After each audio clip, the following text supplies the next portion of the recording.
Het is roenwijd zien dat het helemaal misgaat op het schip. De man en de vrouw aan boord worden slim troffen.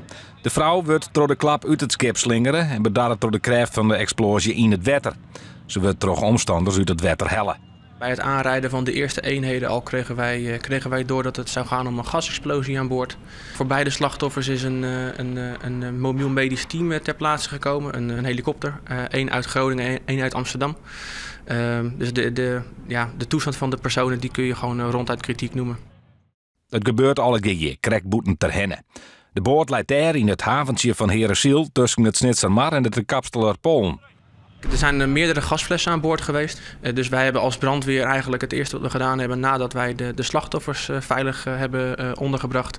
Zijn we bezig geweest om de resterende gasflessen te koelen en van boord te halen.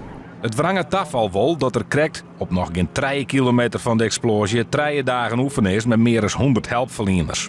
Het scenario: een explosie op een schip.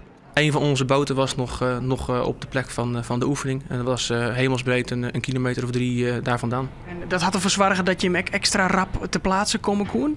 Ja, wij waren in die zin waren we vanuit die kant waren we extra snel ter plaatse. De man wordt in kritieke tas staan naar het UMCG vervierd. En de vrouw is met slimme brandwonden naar het Martini ziekenhuis gebracht.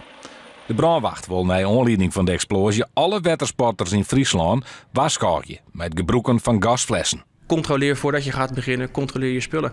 Want ja, een ongeluk zit altijd in een klein hoekje. En zeker met een gasfles. Ja, je ziet nu wat er gebeurt op het moment dat zo'n gasfles explodeert. Van de hulpverleners is nijs zwaar geregeld naar aanleiding van het incident.